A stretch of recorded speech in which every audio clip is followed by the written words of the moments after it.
Dancing brings joy to people. There is such great joy in teaching. There is such great joy in dancing with people. You feel sad, maybe you want to dance about it. You feel happy. I don't know. For me, it gives me a lot of joy, first and foremost. It's the internal beat. It's the life force. If I wasn't making dance, I don't know what I would be doing. If I wasn't dancing, I don't know that I would be happy. I do it because I don't know how to do anything else. I've been in dance class since I was in diapers. It is part of my life. It is the rhythm of my life. I think I was born a mover. Dance just allowed me a freedom to express. I always knew that I was going to be dancing. I got into dance at a young age because my parents discovered that I loved dress up. So initially I was put in dance because I loved the sparkly costumes. And it shifted relatively quickly from loving the dress up to loving to move. By the time I was done with dance in high school, I couldn't stand sequins. So I took ballet, jazz, and tap until I was a teenager. Then I went to college, picked up dance a little bit there, and then sort of discovered that there was another world of tap and jazz dancing to jazz music that I discovered in my early 20s, and that took me on the journey I'm on today. My mother was a dance teacher, so we had our studio in the basement, and I danced with her every class all day because she would not get a sitter. My aunt also had a dance studio in her basement, and I grew to believe that everyone had one in their basement, and it wasn't until kindergarten I went home with a friend, and they had a pinball machine in their basement. I said, "Where's your dance studio, and why isn't your mom wearing tights?" I love using music that has a lot of percussion and a lot of backbeats that don't stand out to a lot of people, but they really draw my attention in and really create accents for me when I'm choreographing. And 1, 2, 3, 4. I think that you have to marry the movement with the music.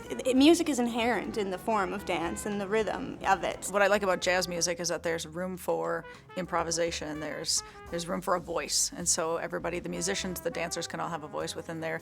They can complement each other, they can solo. I think I would have ended up as a musician if I didn't need to move so badly. I have a hard time sitting still for a long period of time, so I think that my reaction to loving music brought me to be a dancer because I love to move with it. The song I'm working with is very rhythmically complex already with the piano, bass, and drum parts. What I did was I noticed how there were kind of like different flavors in each of the instruments as they were playing throughout the piece. So what I did was I kind of colored out what each instrument sounded like to me.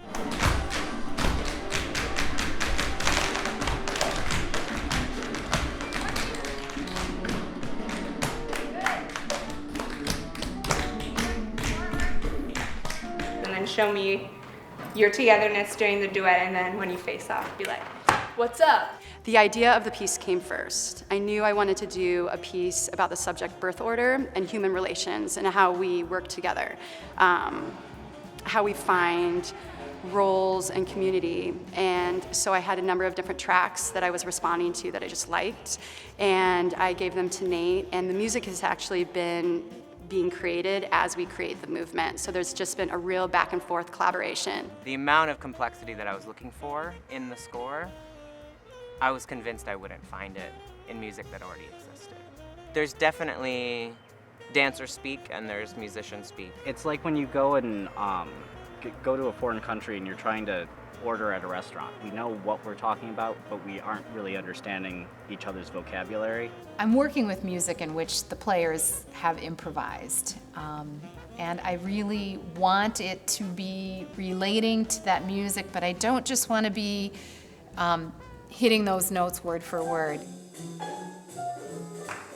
And this piece, it really grabs you, and it's very irresistible, but it's also very elusive. It's like trying to catch a greased rabbit. Although a lot of this is really sharp and clear and precise, I want you to feel that kind of groove that's in the bass. So feel like even in that, that can carry through even in the parts where you don't think you have it.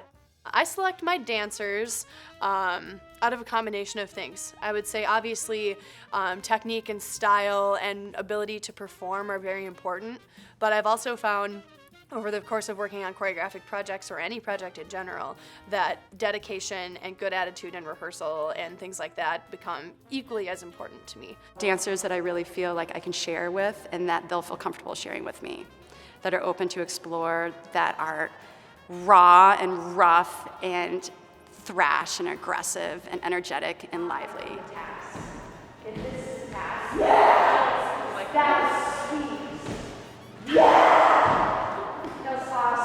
It's really about your performance quality, about what you can bring to the table, what you can kind of add to my mixture to make it, bake properly.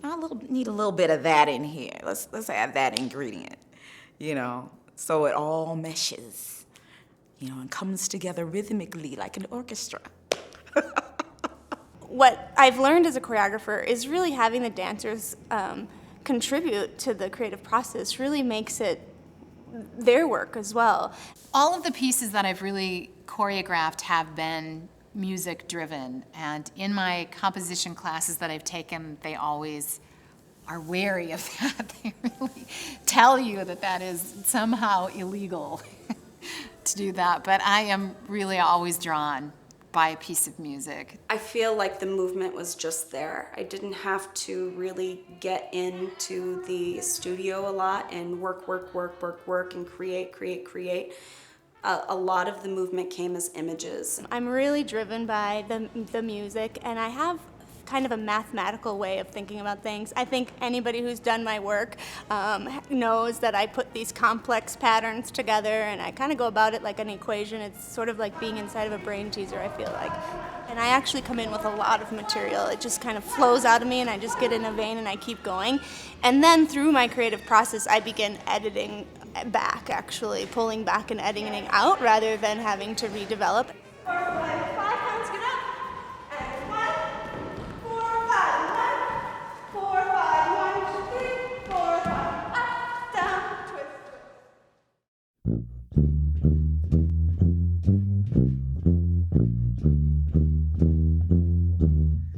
It's really interesting how irresistible rhythm is to all of us. That's a great thing about dance too, is that it's always changing. So there's always discovery. There's always more you can learn from somebody else and from yourself. If I were a rhythm, or my artistic output were a rhythm, I would be...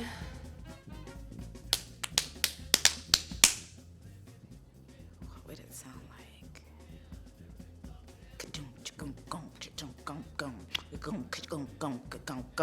Ha! Ha!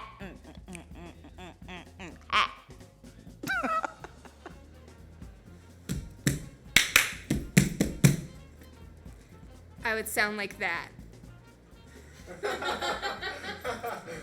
If me and my choreography were a rhythm, what would we sound like? Some people might say it would be a lot of chatter. I disagree. But it's phrasing and pauses and silence. It's like a lot of 16th notes, maybe. Sha diggity da diggity da da sha ba ba ba da da da da da da da da da da sha da da right? For all your tap dancers out there.